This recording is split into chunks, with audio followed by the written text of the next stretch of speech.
propósito, ¿no?, de las preguntas que revisamos juntos recién, ¿le haya surgido alguna duda antes de yo partir con esto?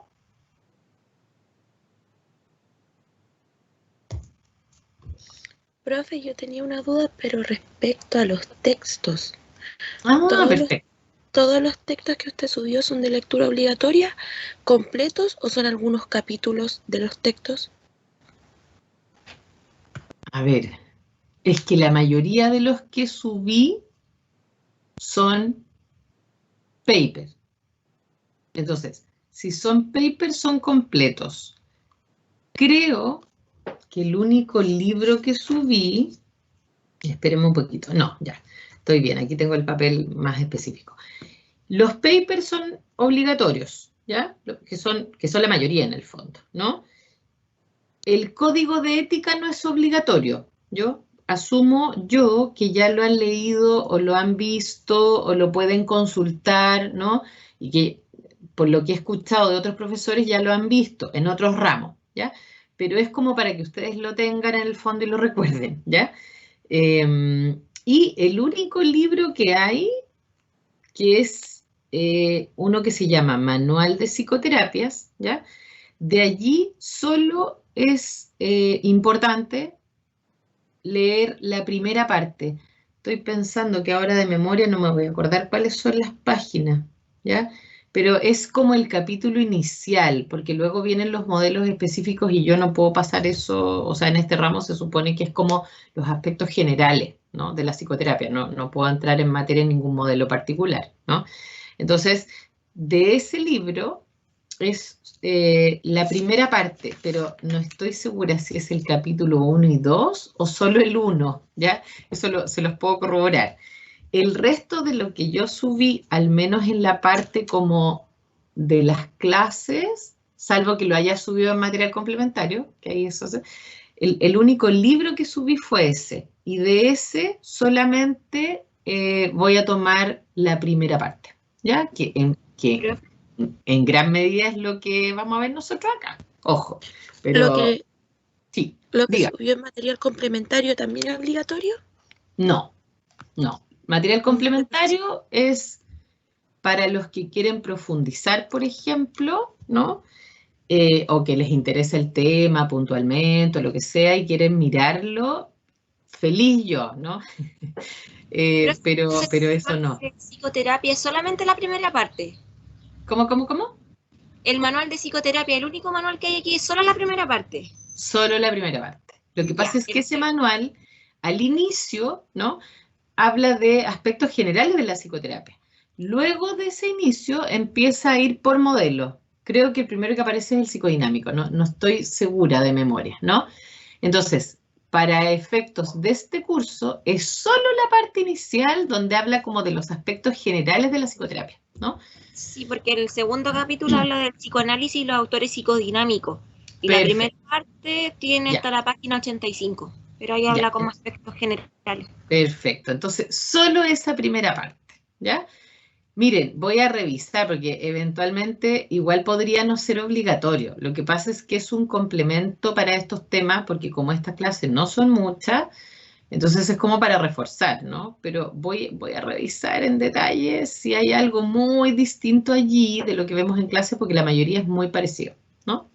Pero salvo ese primer capítulo, nada más, porque lo otro ya entra en los modelos específicos y yo aquí no puedo entrar en eso. Esos son otros ramos los que ven esos aspectos. Así que eso. Y material complementario, bueno, no sé si alguien estuvo curioseando ahí, porque yo incluso dejé, por ejemplo, un video de Rogers, que, bueno, es un súper clásico en el área nuestra, ¿no? De una sesión real con una paciente que se dejó entrevistar en cámara con 3 grandes exponentes, ¿no?, de la psicoterapia a nivel mundial, que fue Rogers, que fue Pearls y que fue Ellis, ¿no? Entonces, en YouTube están los 3 videos completos, ¿no?, de la sesión. Yo dejé solo el de Rogers y parece que le puse ahí, o no me acuerdo, o bien pensaba decírselos ahora, ¿no? yo dejé solo el de Rogers. Ahora, para quienes realmente les interesa este tema, lo ideal sería verlos los tres, ¿ya? Porque ¿por qué dejé solo el de Rogers? Porque,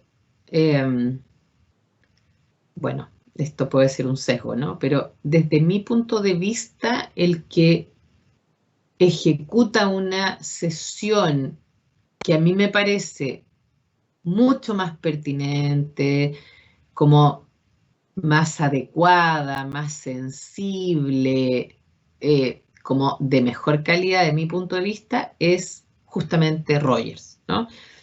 Entonces, yo dejé esa por si acaso a alguien le interesaba y la pudiese ver, ¿no? Profe, Está ¿qué página lo traducida, dejó? por supuesto, porque está en inglés, ¿no? Pero está con subtítulos. Pero si alguien quiere ir más allá, ¿no? Puede incluso ver y comparar los estilos de ambos, o sea, perdón, de los tres autores, ¿no? Miren, es una cosa muy interesante. O sea, bueno, a los que les gusta la psicoterapia, bueno, yo soy hincha de la psicoterapia, pero a los que realmente les gusta esta área de la psicología, los videos son interesantísimos. Y es impresionante comparar como cómo la forma que utiliza cada uno genera diferencias tan impactantes en un mismo paciente, ¿no? Porque además es lo otro, que esta fue una misma mujer, ¿no? La que se dejó entrevistar. Entonces, es como impresionante, porque lo que logra Rogers, lo que logra Pearls y lo que logra Ellis son cosas muy distintas, ¿no? Entonces, el análisis de aquello es muy interesante, ¿no? Si alguien de verdad le interesa este tema, traten de verlo en el minuto que sea, ¿no? O a lo mejor no lo Profesora, van a ver ahora, lo pueden ver después de las clases, ¿se fijan? Pero de verdad háganlo porque es muy interesante. Sí, alguien me iba a preguntar algo, parece. disculpe, ¿dejó un video? Es que yo lo que puedo dejar ahí es como la URL del video. Ya. Sí.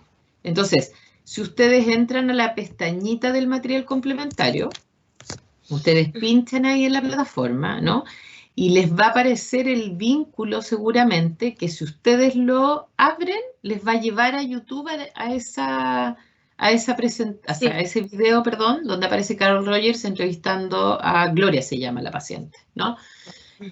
Porque claro, el video entero no se puede dejar, pero se deja como la URL del enlace para que ustedes puedan acceder al video en YouTube, ¿no? Directo, en el fondo. Ustedes solo tienen que apretar lo que yo dejé listo ahí. Sí, profe. Sí. Así que eso, Gracias.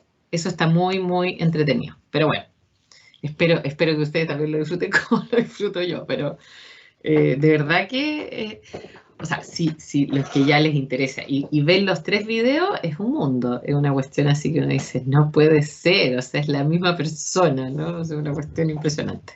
Pero bueno, ahí ya ustedes, si son tan apasionados como yo, tal vez van a disfrutar también como eso, ¿no? Porque obviamente eso va un poco más allá de lo que alcanzamos a hacer acá en la clase. Eso. ¿Alguna otra duda de eso o de otras cosas? O a propósito de lo que repasamos de la clase anterior, de lo que viene. ¿O partimos con esto? Ustedes me dicen.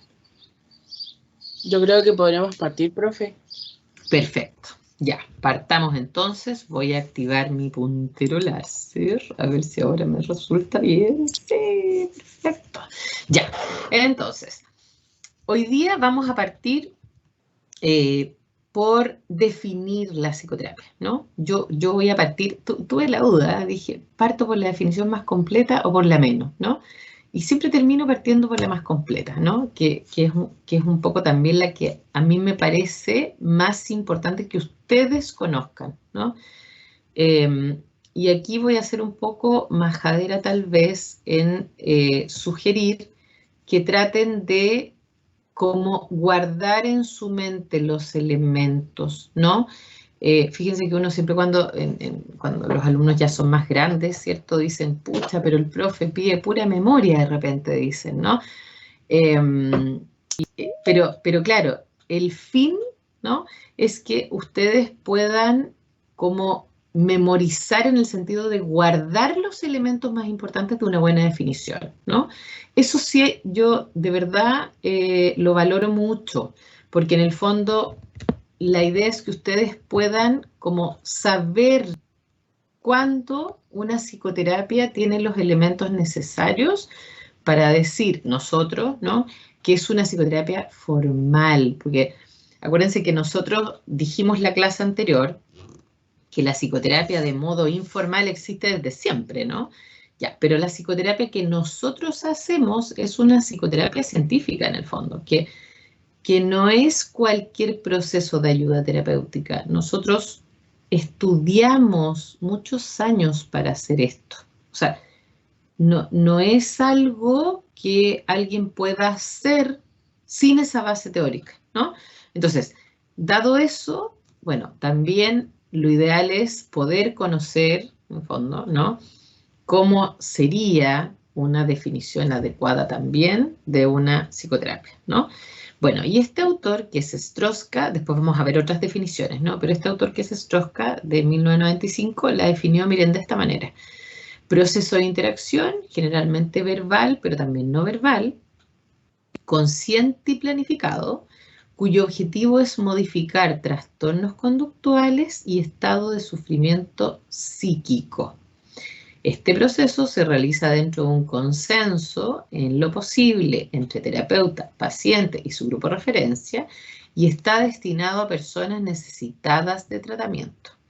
El proceso psicoterapéutico se desarrolla en la dirección de una meta elaborada y definida, meta que en lo posible debe ser común a los involucrados en él, o sea, a los involucrados en este proceso, ¿no? La psicoterapia se lleva a cabo por medio de técnicas susceptibles de ser aprendidas sobre la base, de una teoría de la conducta normal y patológica. De regla, el proceso psicoterapéutico debe ser sostenido por un vínculo emocional entre los participantes, ¿no? Entonces, yo ahora quisiera que ustedes, el que sea, abra el micrófono y me vaya comentando qué de esta definición les parece importante destacar, ¿no? Miren, pueden ir tomando distintos elementos, ¿no? Pero quiero que vayamos comentando juntos esos distintos elementos, ¿no? Y por qué son importantes. Quien quiera, abra su micrófono y me comenta, ¿no?, ¿qué aspectos le parecen importantes?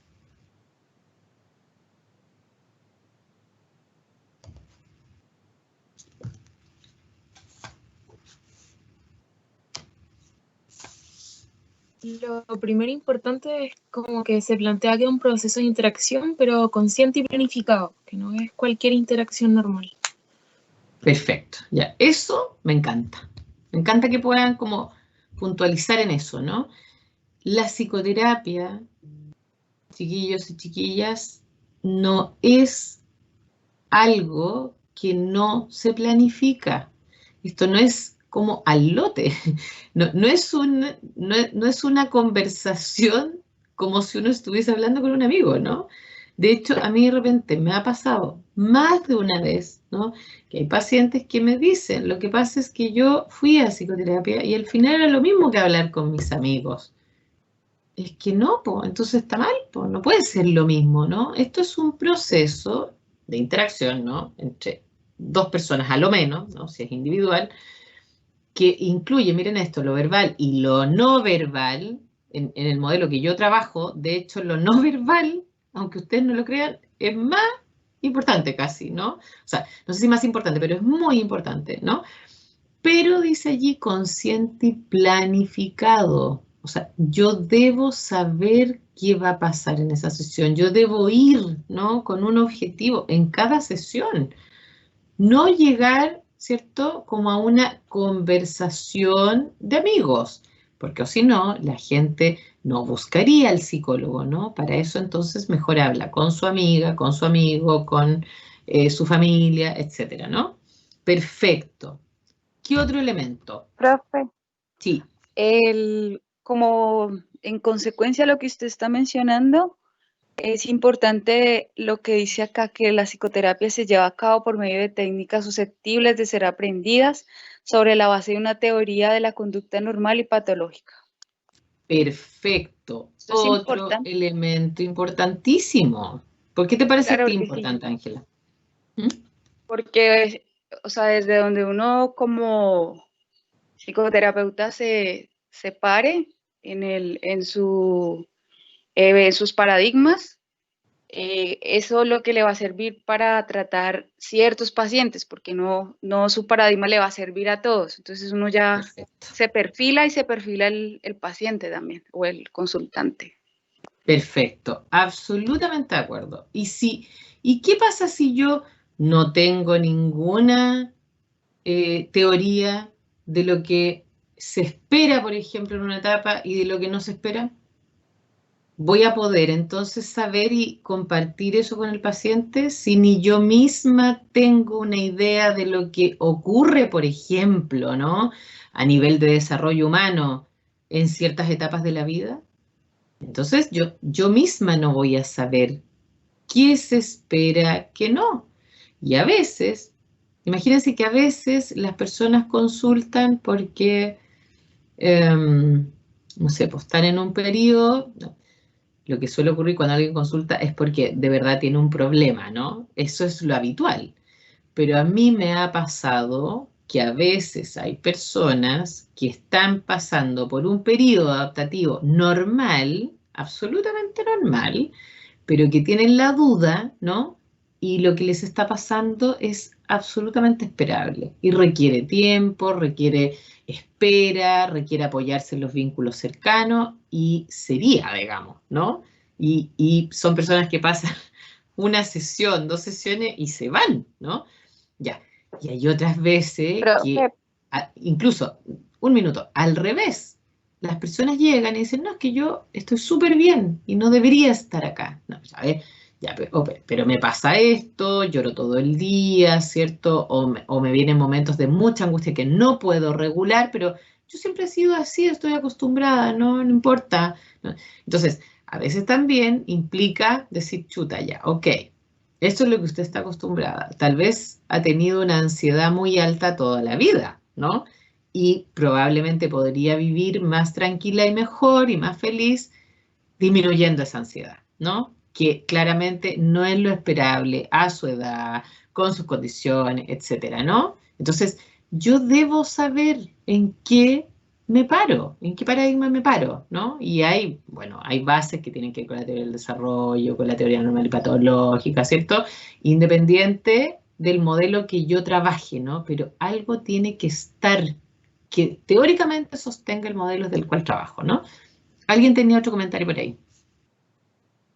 profe, ¿Sí? pero usted no ha pensado que eso que usted menciona, que el psicólogo a lo mejor si no se para, no tiene un paradigma claro y todo eso, también tiene que ver como con la industrialización de la profesión, o sea, donde hay hay una fabricación de psicólogos por cantidades exorbitantes en este lado del mundo. Se pierde como las exigencias de, por ejemplo, no sé, más horas de práctica, o sea, yo lo digo porque, por ejemplo, en Europa para ser psicoterapeuta, creo que aparte de lo que tú estudias, tienes que tener no sé cuántos años de horas de entrenamiento supervisadas. Absolutamente. Sí, Entonces, como que creo que de ahí también viene el tema, o sí. sea, creo que es como falta de más práctica, de más O años de sea, práctica.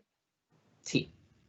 Y estoy súper de acuerdo. Y en Chile no se ha logrado una, ¿cómo podríamos llamarlo? Una regularización adecuada de aquello. Es decir, la Sociedad Chilena de Psicología Clínica efectivamente exige, ¿cierto?, que para acreditarse como psicólogo clínico uno debe cumplir una cantidad de horas, etcétera, ya. Pero eso, aunque uno no lo haga, puede igualmente ejercer, ¿no? O sea, no, eso es lo que iba a decir. No hay una fiscalización de aquello. Por lo tanto, igual sigue estando en tierra de nadie, en el fondo. O sea, lo que se recomienda, ¿cierto?, es que los chicos cuando salen de la universidad no hagan psicoterapia al tiro, digamos. Ya.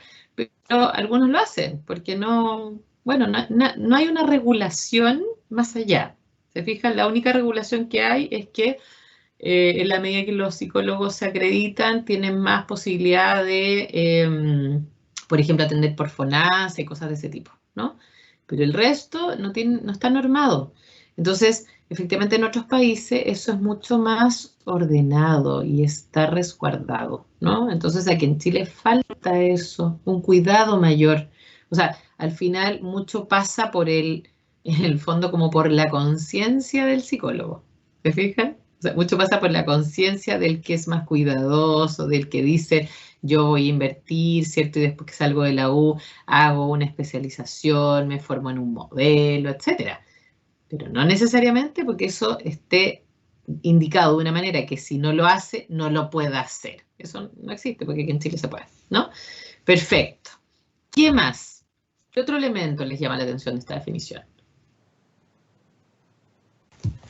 A mí en lo personal me llama la atención la utilización del término de estado de sufrimiento psíquico. He escuchado muchas veces otros tipos de términos para referirse a ello, como la sobrecarga emocional o sobrecarga psicológica, pero el término de sufrimiento psíquico me llama bastante la atención.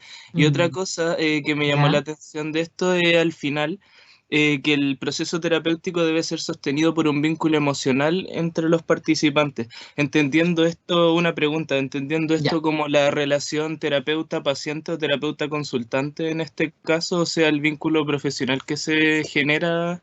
Sí, sí, absolutamente. De hecho, la relación terapéutica, ¿no? Uno de sus componentes justamente es el vínculo, ¿no? Y esta definición, porque no todas las definiciones relevan eso, ¿no? Pero esta definición releva, miren esto, que el proceso se sostiene en ese vínculo entre ambos, ¿no? O sea que la relación tiene que tener ese componente del vínculo emocional, ¿no? Entonces, en alguna medida, ese vínculo debe producirse, ¿se fijan? Desde acá. Por eso, esta es una definición muy completa. Por eso yo quería partir por esta, después vamos a ver otras que no son tan completas. Pero muchos modelos hoy día sostienen la importancia del vínculo, ¿no? Que en el fondo tiene que ver a nivel más global con la relación terapéutica. De hecho, muchas investigaciones hoy día señalan que de las variables inespecíficas, que nosotros lo vamos a ver más en detalle, la relación terapéutica es el vehículo de cambio del paciente. Entonces, la relación es un elemento fundamental. Ya prácticamente no hay ninguna propuesta teórica que desconozca la relevancia de la relación. Piensen ustedes en esto, miren. Cuando uno pasa en la universidad, y me imagino que en algún ramo lo han visto, ¿no? Antes de este, cuando, por ejemplo, uno estudia Skinner, ¿no? Ustedes saben que el condicionamiento operante de Skinner, obviamente, también se usa en psicoterapia, ¿no? Y hay modelos conductuales que aplican los procedimientos del condicionamiento clásico más el operante para generar cambio conductual, ¿no? Bueno, si nosotros pensamos en el trabajo de Skinner, por supuesto que en el trabajo de Skinner el vínculo emocional no era importante. ¿Se fijan? O sea, los modelos terapéuticos que toman esa escuela como ortodoxa, digamos, como lo proponía Skinner, el vínculo emocional no es lo relevante. ¿Se fijan? Lo relevante no es la relación con el otro, lo relevante es, por ejemplo, el programa de refuerzos que yo puedo utilizar. Pero imagínense que un buen programa de reforzamiento lo puede usar cualquiera. O sea, un buen programa de reforzamiento lo puede usar un enfermero con pacientes psiquiátricos, por ejemplo. Entonces, ¿para qué ser un psicólogo? ¿No?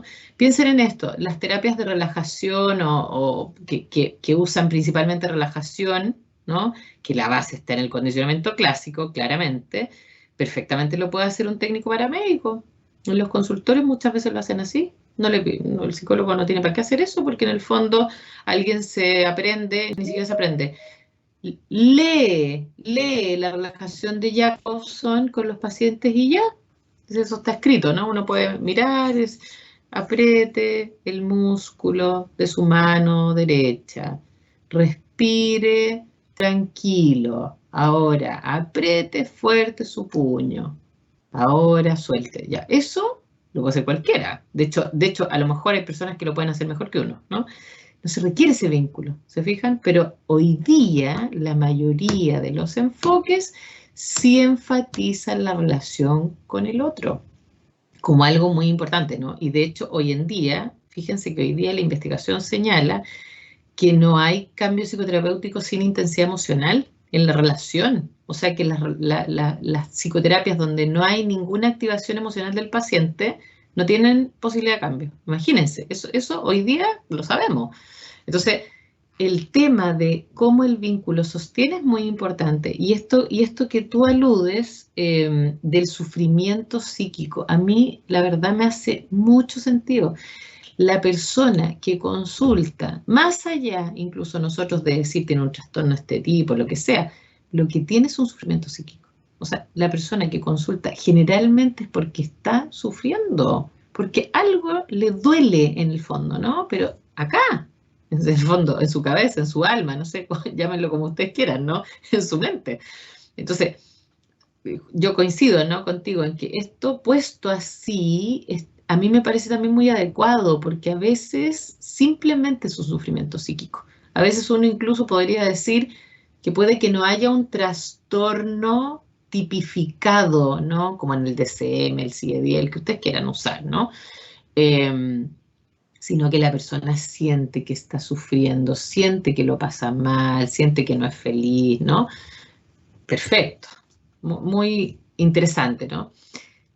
¿Qué otro elemento que todavía no miramos que es importante a esta definición?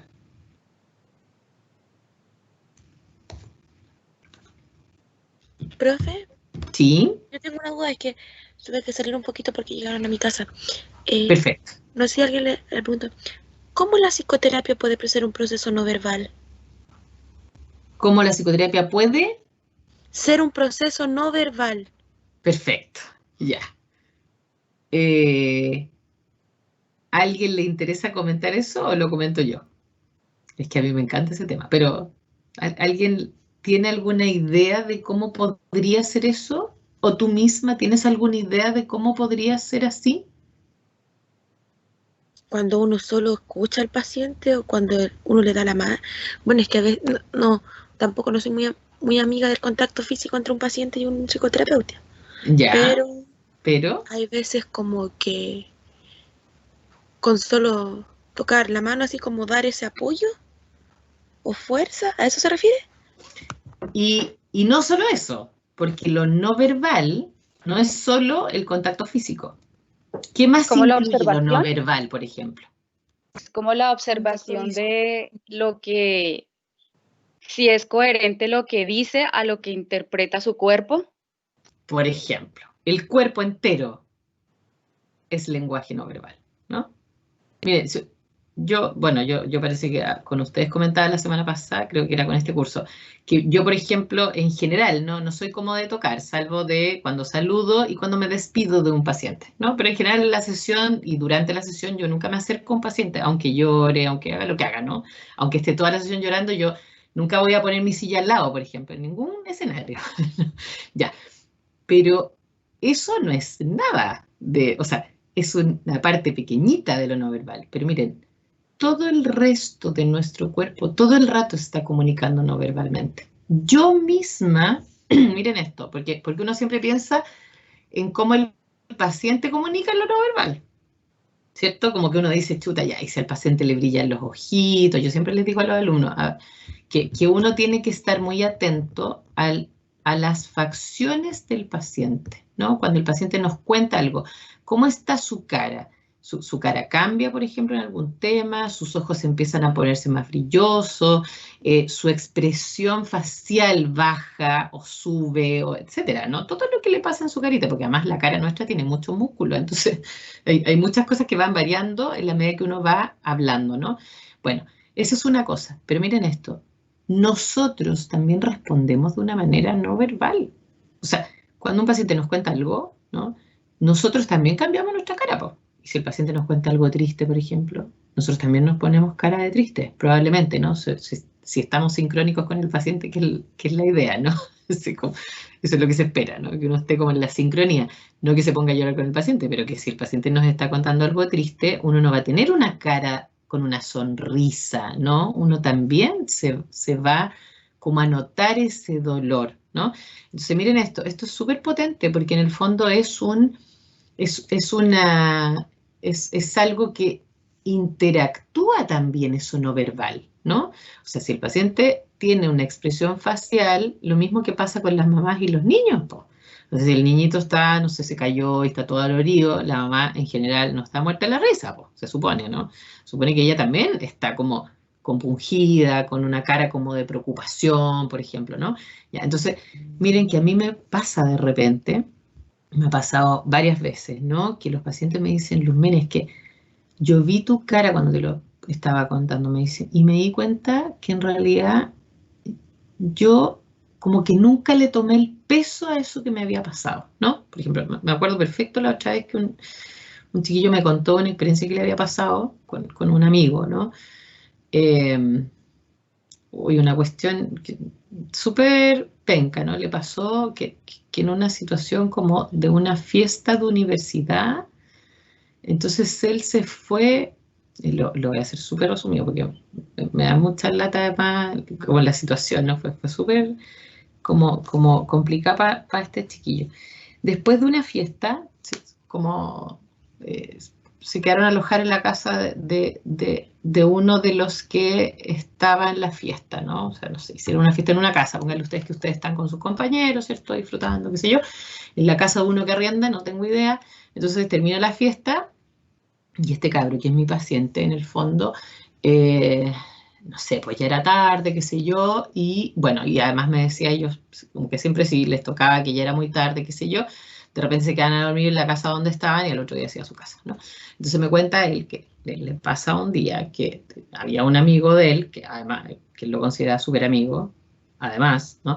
Entonces habían estado en esta fiesta, qué sé yo, se había acabado la fiesta y él estaba muy lejos de su casa, bueno, y coincide de repente que no había tantas camas, ¿no?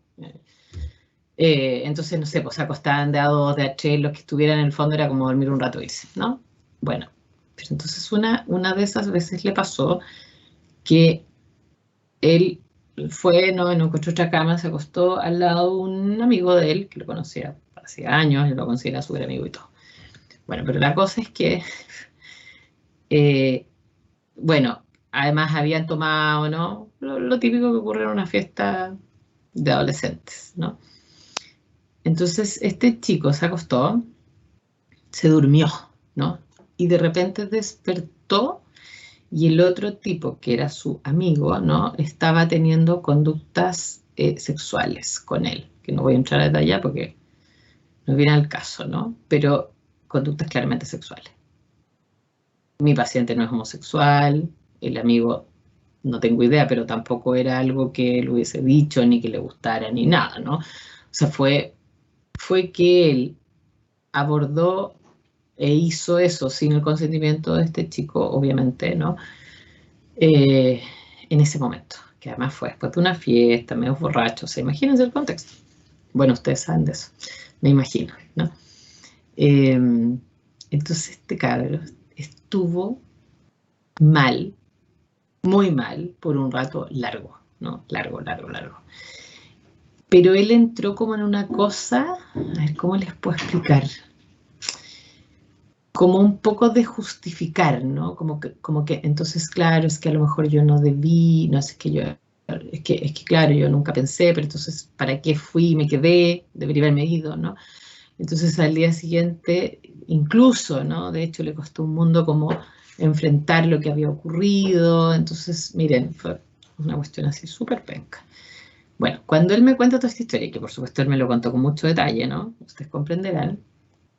Yo la verdad que me puse mal en el fondo, ¿no? O sea, de verdad me dio muchas cosas, me dio pena por él, porque además lo pasó pésimo, nadie lo apoyó en ese minuto, como que él también en el fondo no cachó que pucha, que independiente de la situación no correspondía que eso ocurriese de esa forma. Miren, no, bueno, muchas cosas, ¿no?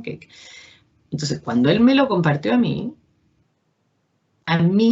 me dio como mucha emoción en esa línea, ¿no? Me dio pena que le hubiese pasado eso. O sea, como que me puse en sus zapatos y de verdad me me puse mal, ¿no? Yo. Entonces, él me dijo a la sesión siguiente, ¿no? Me dijo, ¿sabes qué? Yo creo que nunca me había encontrado con alguien a quien yo le compartiera eso. Me dijo que realmente como que se pusiera en mi lugar y se afectara como yo he estado todo este tiempo. Entonces me dijo, me sirvió tanto como ver tu reacción, Luz Mene, me decía este cabro, ¿no? Porque estuve tan mal y como que nunca pude ni siquiera expresarlo, ¿no? O sea, es como a ese nivel. O sea, como que, de hecho, como que el discurso, ¿no? De algunas de las personas que en ese minuto él les contó, lo que sea, era así como, ay, ya, pero bueno, son cuestiones que pasan, ¿no? Ya, filo, da vuelta a la página. Esa es una cuestión así como ya, o sea, no son cosas que pasan, digamos, y no pueden pasar, o sea, y si pasan, bueno, algo hay que hacer, pues, o sea, ¿por qué? ¿Por qué tiene que pasarle algo así a alguien? No, no corresponde. Entonces, miren esto, eso no verbal es una interacción en ambos. O sea, yo también soy una persona, yo también reacciono, ¿no? También me afecta de distintas maneras lo que el otro me comparte. Y mi reacción no verbal, el otro la está leyendo todo el rato. Y a lo mejor hay veces que uno no lo nota, ¿no? Que uno no se da cuenta. Ya, pero también le sirve al otro, porque piensen que muchas veces los pacientes también les ha ocurrido en su historia, en su trayectoria evolutiva, no sé, lo que sea, ¿no?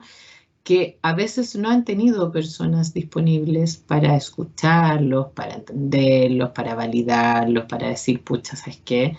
Qué doloroso esto, qué triste para ti, qué difícil debe haber sido ese periodo, ¿no? ¿Quién te acompañó? O sea, que de verdad no tienen esa parte, no tienen esa suerte. Entonces, la interacción, como incluso, ¿no? De cara a cara, a través de los ojos, de la postura corporal, ¿no? Todo eso indica cosas, po. Y de hecho, uno a veces puede notar, por ejemplo, que los pacientes están nerviosos por su cuerpo, por cómo se mueven. A mí me da risa porque, bueno, yo tengo mi oficina, ¿no? Y todo, entonces de repente mis niñas van cuando no hay nadie, obviamente, me acompaño. Entonces, a buscar algo, lo que sea. Entonces me dicen, mamá, ¿y dónde se sientan tus pacientes? Me dicen ellas, ¿no? Porque yo tengo un sillón chiquitito para mí, donde me siento yo, y al frente tengo un sillón largo, ¿no? Así como de 3 cuerpos, como dice uno, ¿no? Sillón. Entonces me dice, mamá, ¿y dónde se sientan tus pacientes? Me dice. Entonces yo les digo, bueno, depende. Depende qué paciente. Algunos se sientan exactamente al frente mío, ¿no? Otros se sientan como en la mitad del sillón, ¿no? Yo estoy más cerca como de un ladito, ¿no? Y hay otros que se sientan en la otra punta del sillón, ¿no? Bueno, a mí también eso me dice algo. ¿Se fijan? Es un elemento no verbal, pero que me indica cosas en el fondo, ¿no? ¿Qué tan cerca, por ejemplo, se siente cómodo o no? ¿Qué tan cerca quiere estar de mí, por ejemplo, ¿no?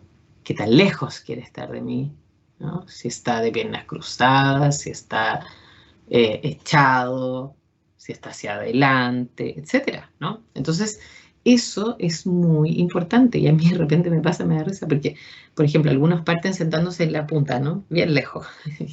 A medida que va pasando el tiempo, se empiezan a sentar más acá, ¿no? Obviamente todo eso no es algo que la persona esté atenta, por supuesto, el que está atento es uno, ¿no? Pero pasa, todo eso es un indicador, ¿no? Perfecto. ¿Qué más? ¿Qué otro elemento que no hemos reparado aún puede ser importante? ¿Cuál otro les llama la atención? Podría ser, profe, esto que dice que se desarrolla la dirección de una meta elaborada y definida, que en lo posible debe ser común a los involucrados en él. Perfecto. Ya. Eso entonces significa, de nuevo, que siempre tenemos que tener un norte. Hay un lugar donde nosotros queremos llegar y eso debemos saberlo desde el inicio, ¿no? Debemos preguntárselo al otro. Ya, ¿y usted qué le gustaría con esta psicoterapia? Ser más seguro, ya. ¿En qué lo notaría? No sé, que puedo disertar, por ejemplo, sin que se me corte la voz y sin disertar en 5 minutos lo que tenía programado para media hora. Ok, Ese es un indicador, ¿no? Concreto. Esa es nuestra meta. O que alguien que diga, yo tengo pésimas relaciones interpersonales porque no sé cómo hacerlo, me cuesta. Ok, ¿cómo vas a saber? Bueno, que esté en una relación con alguien, esté tranquilo, que pueda conversar, que no esté sudando, no sé. Estoy inventando, ¿no? Ya, esa es nuestra meta. Y a lo mejor a veces uno va a decir, chuta, pero ya ves que esa meta es alta, ¿no? Ok, pensemos que vamos a llegar hasta tal punto de esa meta, ¿no?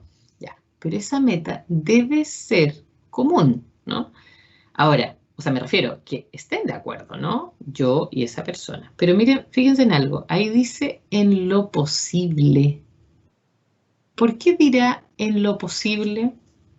¿A alguien se le ocurre por qué dice en lo posible? O sea que algunas veces podría no ser posible. ¿Qué creen ustedes? Es que pueden pasar muchas cosas, ¿no? O sea, ¿Ya? uno, que no haya un fiato entre el terapeuta y el paciente o el consultante. Dos, que el tratamiento requiera de otra persona a la que toque derivar y uno no pueda manejarlo. ¿Ya? Se abandone el tratamiento también, la persona no desee continuar, ¿no? Hay Exacto. muchas variables. Ya, perfecto. Y eso, si eso ocurriese, ¿cierto? Nosotros podríamos pensar que ese paciente se va a ir. Ya, pero miren esto, yo les voy a poner otro escenario. ¿Podría ser posible que el paciente siguiese igual, pero la meta no fuese común ni elaborada en conjunto? ¿Podría ocurrir eso? Eso podría suceder Lo po- cuando, cuando la persona cree que va a una cosa, pero al final termina sonando otra. Ya, Pero es que no sí, entiendo mucho pero lo que ahí va a dice. depender, porque claro, ahí tendría que uno imponer su idea porque piensa que es mejor, ¿no? Pero ¿se les ocurre algún caso en que uno no pueda elaborar la meta con la persona involucrada? Por transferencia, a lo mejor. Mm, Eh, no Cuando tampoco. la persona está institucionalizada, Ya, a veces ocurre, ¿no? Sí, a veces ocurre, bueno, y eso es muy común cuando la persona está institucionalizada o cuando va, por ejemplo, por alguna medida que no es elegida. Por ejemplo, toda esa gente que está en instituciones, no sé, de consumo de drogas y esas cosas, muchas veces los obligan, ¿no? Acuérdense, los obligan a ir a psicoterapia, ¿no? Y entonces la meta efectivamente no está definida por ellos, no, es algo que, por ejemplo, el programa instaura, ¿no? Senda, por ejemplo, ¿ya? Ya, pero yo estaba pensando en otro escenario. Cuando la Cuando persona la no sabe por qué persona... va, ¿Mm? cuando la persona no sabe por qué va, no tiene claro por qué se siente mal o por qué tiene una afección. Claro, en ese caso, miren esto, si eso ocurre, se supone que uno igual construye luego cuál es la razón, ¿no? O sea, se supone que uno con el paciente va a intentar ver qué lo hace estar ahí, ¿no? Ya, pero a veces ocurre que las condiciones del paciente no le permiten todavía tomar una decisión. Por ejemplo, alguien que llegue estando muy deprimido. Entonces, a lo mejor, inicialmente no va a poder participar en esa como decisión, ¿no? Porque una vez cuando tiene un paciente que está en condiciones muy deplorables o de riesgo, por ejemplo, uno no le puede preguntar al paciente lo que quiere. Uno tiene que hacer cosas a veces, aunque el paciente no quiera, ¿no? Por ejemplo, bueno, y eso no lo vamos a ver en este ramo, sí, así que no me pregunten mucho de eso porque eso nos toca el próximo año. Por ejemplo, un paciente que esté en riesgo suicida, ¿no?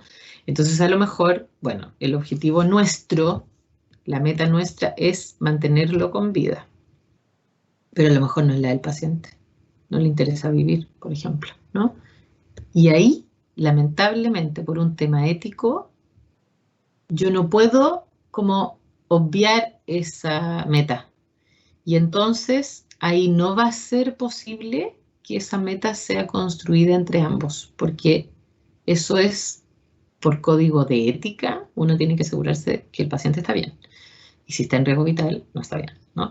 Entonces ahí la meta la va a tomar el terapeuta, al menos inicialmente, hasta que deje de estar en riesgo, ¿no? Luego de eso, ni un problema, digamos. Pero ahí no se puede transar. Entonces ahí efectivamente alguien podría decir, bueno, entonces yo no quiero trabajar con usted. Ok, pero antes de eso, el terapeuta tiene que hacer todas las gestiones para asegurarse que eso no va a ocurrir. Luego el paciente se puede ir donde quiera, ¿no? ¿Sí? Una persona que tiene problemas alimenticios también con riesgo vital sería un caso donde uno impone... Absolutamente si tiene riesgo vital. Todos los pacientes que tienen riesgo vital, cualquiera sea, ¿no? Todos tienen una forma de proceder en la cual el criterio del paciente no necesariamente va a poder ser considerado. Por ejemplo, porque muchos pacientes que están en esa situación dicen cosas como esta: no, es que yo le voy a pedir que usted no le avise a mi familia, es que yo no puedo no avisarle a su familia. Si quiere, cámbiese, o sea, si usted quiere después de esta sesión, cámbiese de terapeuta. Pero yo no puedo dejar que se vaya sin avisarle a su familia. ¿Se entiende? Si quiere o no seguir, eso es otra cosa. Pero es que es un deber ético mío, en fondo. Eso no es una decisión que yo pueda consensuar, ¿se entiende? Lo mismo, un trastorno alimentario, por ejemplo, que alguien está en riesgo vital, no sé, porque ha dejado de comer de una manera tan brutal, ¿no? Que está en un peso, por ejemplo, que es de riesgo. Entonces yo no puedo decirle, ya, bueno, yo no le voy a contar a nadie de tu familia, pero prométeme que vas a comer. ¿No? ¿De dónde? Sí, o sea, es que, ¿qué control tengo yo de que esa persona coma? Ninguno, pues. Si yo la veo una vez a la semana. No sé, una ridícula, digamos, decir eso. No. O sea, si una persona en esa situación está en un riesgo, entonces el grupo de referencia debe saberlo. Si luego de eso, efectivamente, no hay forma de coordinar, ok, bueno, que se vaya otro terapeuta. Si luego de eso hay una forma de llegar a un consenso, fantástico. Pero ahí, por ejemplo, hay un criterio que va más allá incluso del modelo en el que uno trabaje. El riesgo vital es otra cosa. Eso no depende ni de si yo soy psicodinámica, si soy racionalista, si soy sistémica. No, eso es otra cuestión. El riesgo vital siempre tenemos que cuidar que el paciente siga con vida. Y eso implica que siempre que hay una situación de posible riesgo inminente, uno debe comunicarse con el grupo de referencia de ese paciente y explicarle todo lo que debe hacer. Independiente que el paciente nos mande a la misma punta del cerro. O sea, si nos manda a la punta del cerro, ok. Pero el deber nuestro es proteger la vida, ¿se entiende? Si después lo perdemos, bueno, a la pata. ¿Sí? ¿Y qué pasa, por ejemplo, con un paciente que no tiene grupo de referencia porque, no sé, no tiene la familia cerca, no tiene amigos cerca, y la persona está sola? Si eso ocurre, bueno, lo que hacen muchos psiquiatras cuando el riesgo es inminente, verdaderamente inminente, y esa persona no tiene ninguna red, cosa que es muy difícil, pero que pudiese ocurrir, los hospitalizan, en general, ¿no? Y una vez hospitalizados, buscan alguna forma de encontrar a alguien que los pueda ir ayudando en el proceso. Porque claro, a veces no es ningún familiar, pues a veces es un amigo cercano, o amiga cercana, o una tía, o no sé, alguien que ayuda a criarlos, por ejemplo, se fijan, y es una cuestión súper complicada. Pero en general, cuando eso ocurre así, que el riesgo es inminente y el grupo de referencia no existe, al menos en ese momento, lo que hacen, al menos los psiquiatras, son que hospitalizan hasta que la crisis pase y luego ver qué hacer con el tratamiento. ¿Se fijan? Cómo sostenerlo, pero ahora, claro, es poco habitual porque siempre de algún lugar aparece, ¿no? Alguna red y todo, pero claro, hay veces que efectivamente no hay mucho a qué echar mano, ¿no? Y entonces los psiquiatras en general deciden hospitalización. Por eso que cuando uno ahora, insisto, eso lo vamos a ver el próximo año en el ramo de intervención, de taller, digamos, pero si eso ocurriese, uno tiene que hacer todas esas gestiones. Por ejemplo, contactar al psiquiatra, contactar a la familia, se fijan. Si uno trabaja en un sistema público, mover todos los hilos ahí, ¿no? Para que lo pueda atender un psiquiatra, un especialista, un médico de salud mental o lo que sea. Si uno no trabaja en un lugar así, bueno, derivarlo en carácter de urgente, hacer interconsultas, se fijan, coordinarse, que lo vaya a buscar la familia, toda una serie de cuestiones que son Ya, pero ¿a qué voy yo con eso? A que a veces no se puede elaborar y definir esa meta en consenso, ¿no? Pero en lo posible sí debe ser consensuada, ¿no?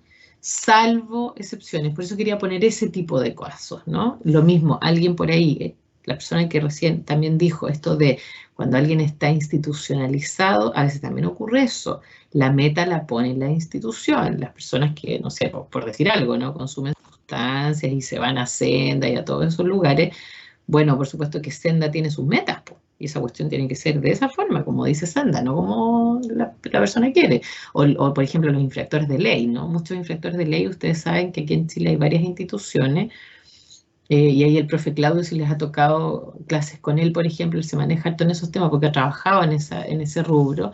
Las instituciones, por ejemplo, que obligan a los infractores de ley a pasar tiempo como de condena, pero de una condena bastante más amigable que la cárcel, ¿no?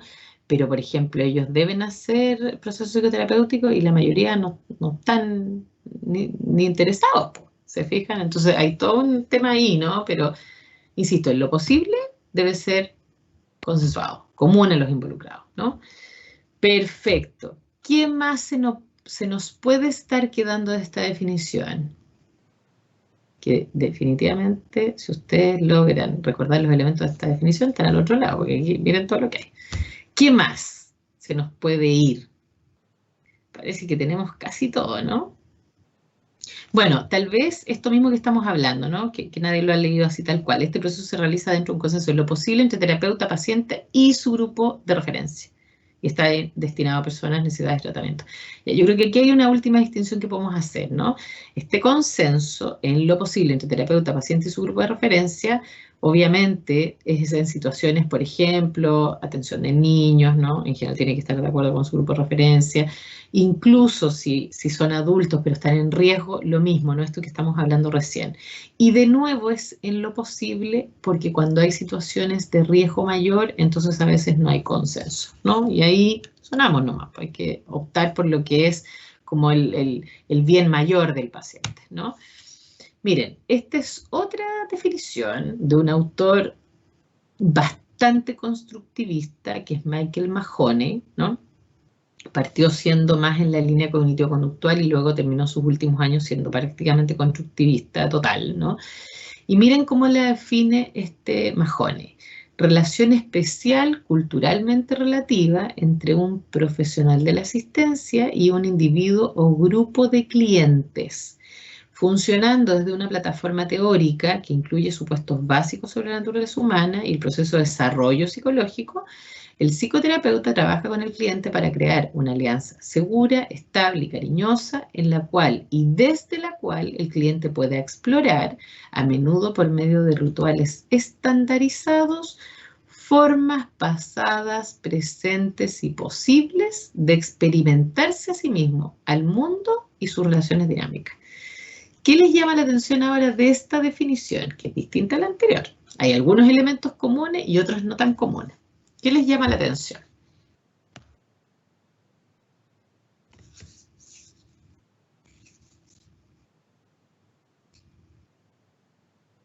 Francisco Bascuñán tiene la mano levantada. ¡Ay! Francisco, Sí. Estoy atenta. Comente nomás, que no veo la manito levantada en la pantalla. No se preocupe, profe. El aspecto culturalmente relativo dentro de lo que es la relación me llama un poco la atención debido a que, entonces, por ejemplo, cuando, por ejemplo, ya en diferentes países, para establecer la alianza terapéutica, esta relación de vinculación con el paciente, por poner un ejemplo, un terapeuta americano, un gringo, dentro también, porque me imagino que obedece un poco como al estilo que uno tiene, el estilo propio a veces de vinculación que uno puede llegar a tener, es muy distinto entonces a quizá la manera de vincularse o qué entiende por vinculación un terapeuta, no sé, chileno, por ejemplo. ¿Es como eso? Exacto. Sí, miren, lo que pasa es que este autor pone la relación, la psicoterapia, en un contexto cultural especial, ¿no? Porque él dice que esta es una relación culturalmente relativa. Entonces, no siempre es igual, dependiendo de la cultura a la que una persona pertenece, ¿no? Y fíjense que hay una, pucha, eso, me acabo de acordar de algo que yo les puse, parece que en la lectura complementaria, pero no estoy segura, una resolución de la APA, que es una cuestión súper corta, tiene como 3 páginas nomás, pero que se me olvidó agregarla a la lectura obligatoria, que era lo que hubiese querido. Y fíjense que entre las cosas que como que recopila la APA, ¿no? En su reconocimiento de que la psicoterapia es efectiva, fíjense que entre las investigaciones que recopila y releva, ¿no? Lo que sabemos hoy día es que cuando nosotros trabajamos con grupos de culturas distintas, ¿no? Con tintes culturales particulares, la psicoterapia es mucho más efectiva si el terapeuta es capaz de acomodar algunos aspectos de su tratamiento a esa cultura. Entonces, miren esto, hoy día sabemos, ¿no? que nosotros como terapeutas tenemos que tratar, ¿no? de conocer el contexto cultural de nuestro paciente. Y luego entonces acomodarnos a lo mejor a algunos aspectos especiales de su cultura, que puede que a lo mejor no sean lo mismo nuestro, pero que si tenemos un paciente, tenemos que estar atentos también a esos aspectos que pueden ser culturalmente distintos. Por eso que es una relación culturalmente relativa, porque si nosotros ya, por ejemplo, ¿no? Yo me encuentro con una persona que fue criada en la ciudad, ¿cierto? Como que fue a la universidad, etcétera. Bueno, probablemente tiene una cultura parecida, ¿no? Ya. Pero, por ejemplo, yo siempre comento, ¿no? Que cuando yo recién volví a Talca, después de estudiar, el primer trabajo que tuve fue en un consultorio de atención primaria, ¿no? En el sector norte de Talca, en el consultorio José Dionisio Astaburuaga se llama ese. Le llaman el consultorio norte, ¿no? Bueno, yo llegué a trabajar ahí porque, bueno, ahí había trabajo en ese minuto, ¿no? Fue mi primer trabajo oficial, digamos, había trabajado en otras cosas, pero más pequeñitas. Bueno, pero resulta que en ese contexto a mí me tocaba mucho trabajar en talleres de depresión con personas distintas, ¿no? Que llegaban, en general eran personas de ese sector, ¿no? Pero también venían personas de otros lugares un poco más apartados de Talca eventualmente, ¿no? Y, por ejemplo, me pasaba que en ese contexto, la persona cuando, por ejemplo, tiene, no me acuerdo qué letra de FONASA, ¿no? Pero muchas personas que tienen FONASA, pónganle ustedes letra C, no me acuerdo ahora de memoria, de verdad, porque eso fue hace muchos años atrás. Toda la gente que tiene un tipo de FONASA en un consultorio de atención primaria no paga nada, ni un peso, ¿no? O incluso hay otras personas que no tienen FONASA ni tienen ningún tipo de previsión, igual se pueden atender en un consultorio, ¿no? Entonces esas tampoco pagan nada, ¿no? Bueno, entonces a mí me pasaba mucho, por ejemplo, que cuando hacía los talleres, al final de los talleres a veces los pacientes me llevaban regalos, comillas regalos, ¿no? Pero que eran cosas, por ejemplo, que ellos mismos hacían, no sé, pónganle ustedes pan amasado. Me pasó, por ejemplo, una vez que un señor que trabajaba, que era como mueblista, ¿no? Me llevó una tabla, como tabla de picar, ¿no? Es que la había hecho él, pero que era su trabajo en el fondo, ¿no? Por ejemplo, me pasaba también que de repente me llevaban huevos de campo, tortillas de rescoldo, ¿no? Cosas de ese tipo. Ya. Imagínense que desde la lógica nuestra, ¿no? Eso uno podría decir, chuta, pero es que, ¿cómo? No sé, se supone que uno no acepta regalos, ¿cierto? Sí, pero es que el problema es que en ese contexto yo no puedo no aceptar ese regalo, ¿no? Porque en ese contexto, culturalmente, cuando alguien quiere agradecer a otra persona, ¿no? Hace cosas de ese tipo. Y ellos no pagan. No, a mí nunca me pagan, ¿se entiende? Porque me paga el Estado en el fondo. Entonces, para ellos, esa es una forma de retribuir mi trabajo, porque ellos nunca ven, aun cuando yo tengo mi sueldo, ¿no? Pero ellos nunca ven que ellos me retribuyen directamente. Bueno, pero eso además es un tema que en su cultura es muy habitual, eso, como de de darle al otro algo, ¿no? Como en una muestra de agradecimiento. ¿Cómo le voy a decir yo, oiga, sabe que lleve sus huevos de vuelta nomás porque yo no le puedo? No. ¿Se entiende? O sea, y está documentado, ¿no? Insisto, que cuando los psicólogos, y por eso que de ahí, si alguien quiere y puede, lo dejé, y capaz que se lo haya dejado en el material no complementario, porque son 3 páginas y se me voló ponerla, así que fue culpa mía, fue un error grave mío, ¿no? Y ahí aparece, ¿no?, que los psicólogos que son capaces de adecuar, obviamente teniendo un centro, ¿no?, porque uno sigue teniendo sus teorías y todo, pero bueno, es que esos son aspectos culturalmente relativos a ese grupo de personas. Entonces uno tampoco puede desconocer, chuta, ¿no? No, pues, ¿se fijan? Lo mismo que yo siempre pongo el ejemplo, como de, por ejemplo, las personas que están más cercanas a las tradiciones de medicina más ancestral, por ejemplo, no sé, Matis, Yatiris, todo eso que en Chile todavía existe y mucho, curanderos, etc. Hay toda una línea como de trabajo de ellos, ¿no? De las Matis, generalmente son mujeres, de los Yatiris, que ellos tienen una comunicación con los dioses, ¿no? Y eso es parte de su cultura. Imagínense que yo fuera a decir que eso es porque están locos, hay que ver, po. O sea, no, pues, si o sea, el mundo para ellos es así, esa es su cosmovisión. ¿Y si estuviera yo loca? O sea, me refiero, ¿y si lo que nosotros creemos es lo loco? No sé, pues. Es como estar abierto a la interculturalidad, ¿cierto, profe? Absolutamente abierto a la interculturalidad.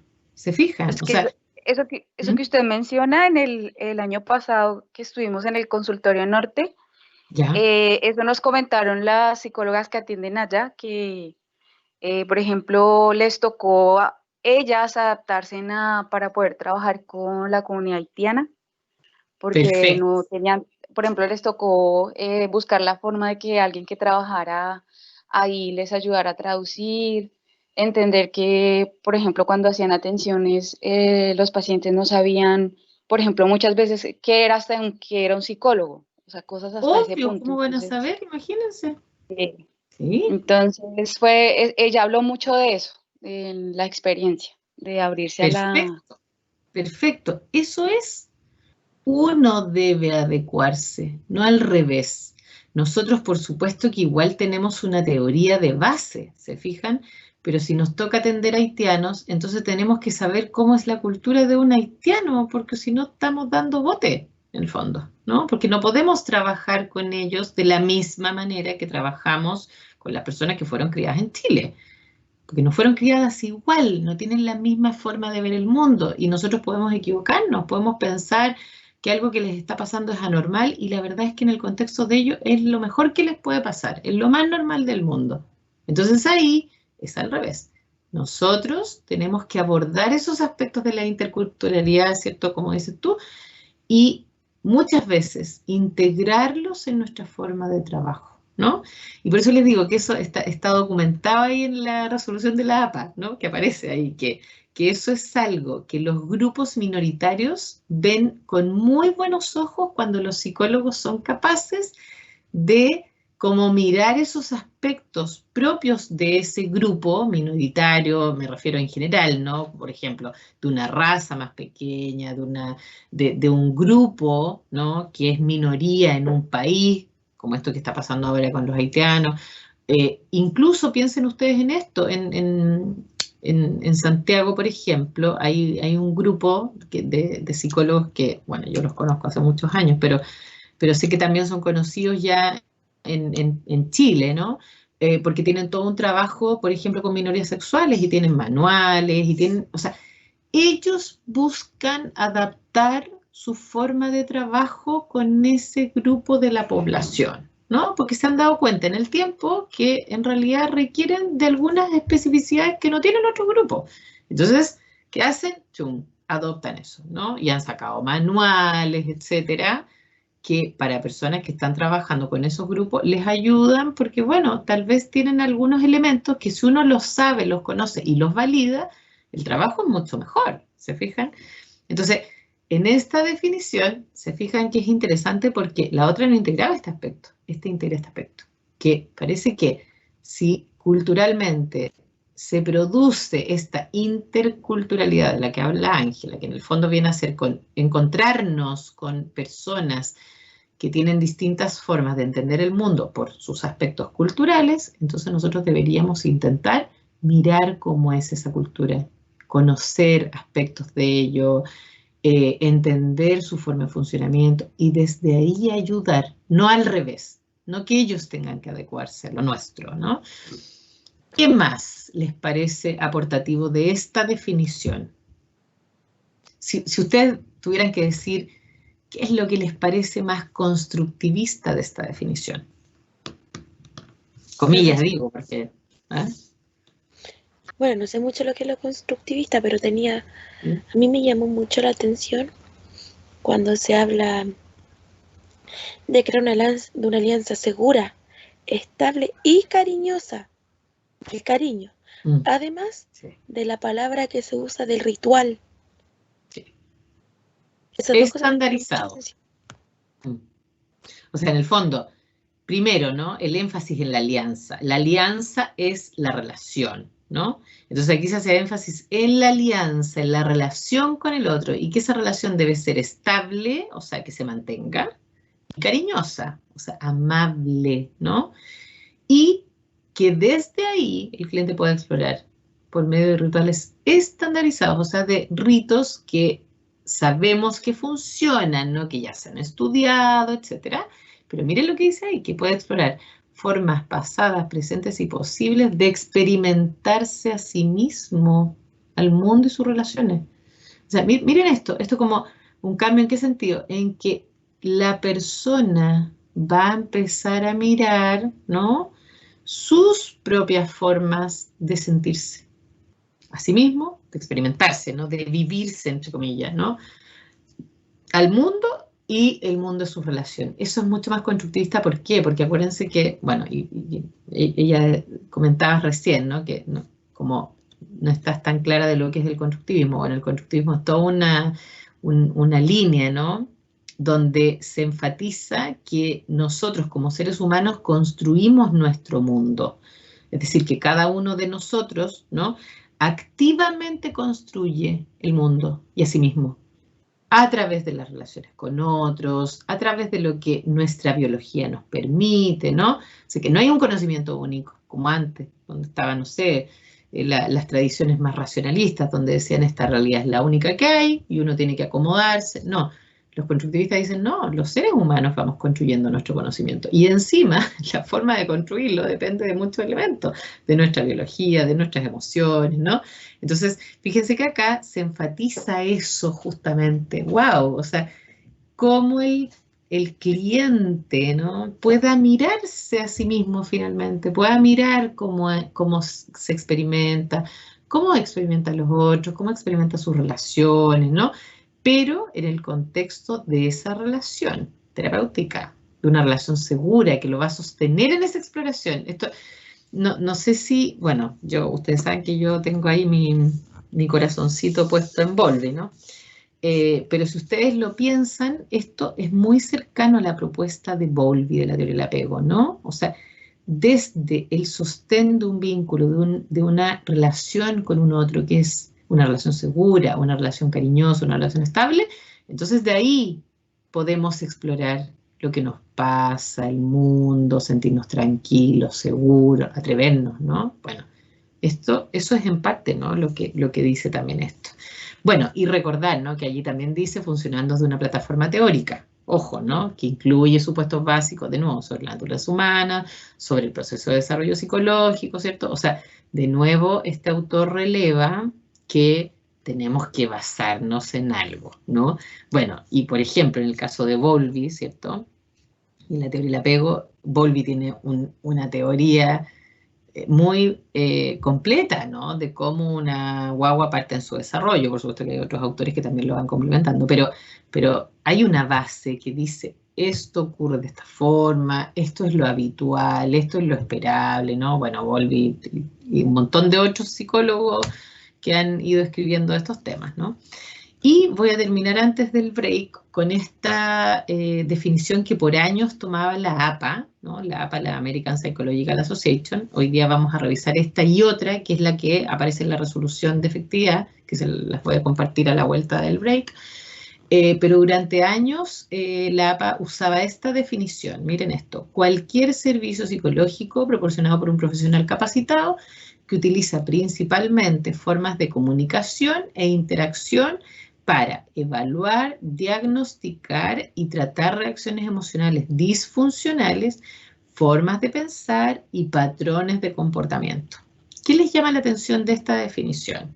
Bueno, nosotros partimos con otro tipo de definiciones, ¿no? ¿Qué les llama la atención en esta?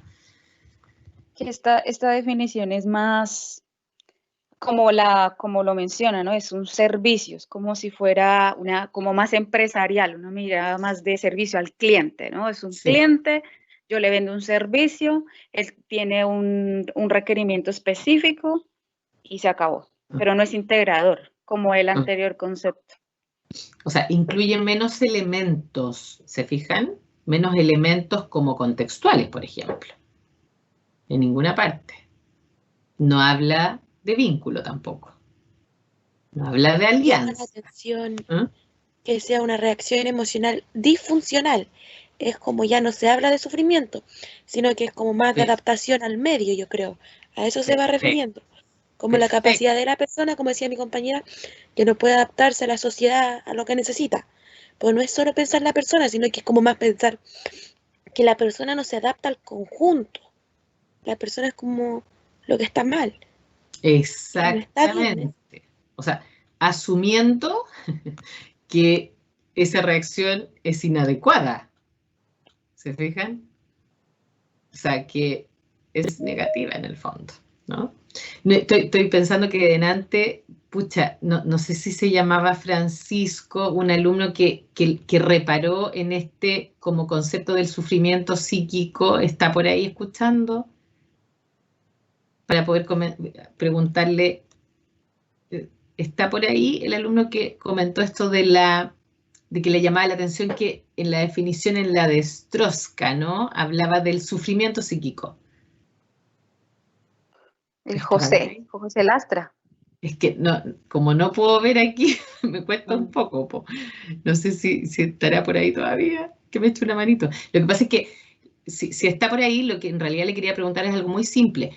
¿Por qué él reparó en esto de que dijera sufrimiento psíquico? En el fondo, ¿qué le llamó la atención de que lo llamara así? Pero no sé si está por ahí todavía. ¿No? Porfa, vaya. No. Bueno, lo que pasa es que miren la diferencia y pensé que a eso él aludía, por eso quería que él me lo dijera si es que andaba por ahí dando vueltas, ¿no? A la vuelta del break a lo mejor está.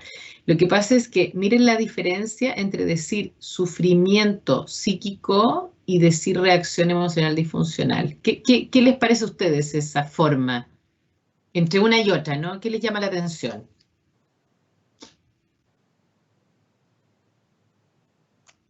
Que una es como más técnica y la otra es más humanizante, más humanizadora.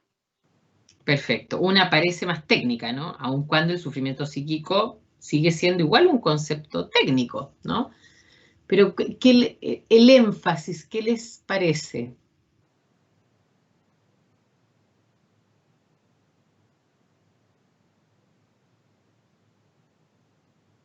¿Cómo, profe?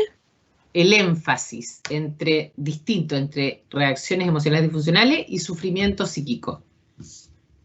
¿Les llama la atención que sea como algo de esas dos formas?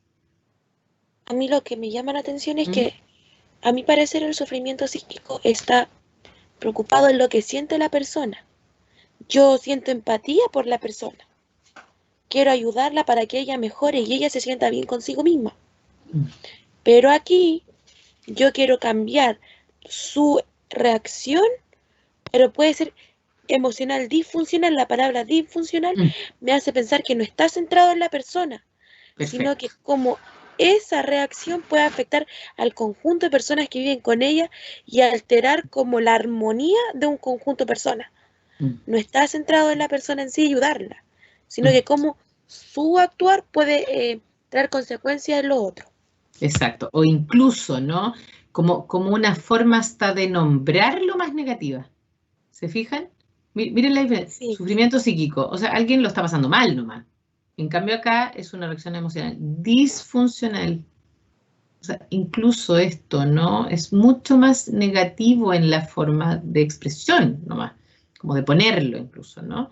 Entonces, claro, el otro da un espectro mucho menos como patologizante, entre comillas, ¿no? Sufrimiento psíquico, todos podemos tener un sufrimiento psíquico, pero esto de acá es como la sensación de que la forma no es la correcta. O sea, yo voy a ir a buscar lo incorrecto para cambiarlo en el fondo, ¿no? Entonces el otro es mucho más amplio y mucho más amigable puesto de esa manera, ¿no? Perfecto, entonces, miren, yo tengo que son las 10:49, casi las 10:50, entonces les propongo, déjenme abrir de nuevo el Teams, ya, ahí está mi Teams, se me cerró, ahí estoy, sí, ahí estoy, ya, entonces les propongo que volvamos a las 11:15, 25 minutos. Les propongo que volvamos a las 11:15, entonces ustedes se van a tomar un cafecito rico, no sé, lo que sea. Y a las 11:15 nos conectamos de nuevo. ¿Les parece? Para que descansen un ratito, Sí, profe. vayan pensando en sus dudas, Sí. para que vayamos comentando. ¿Sí? ¿Serían 25 minutos entonces? Serían 25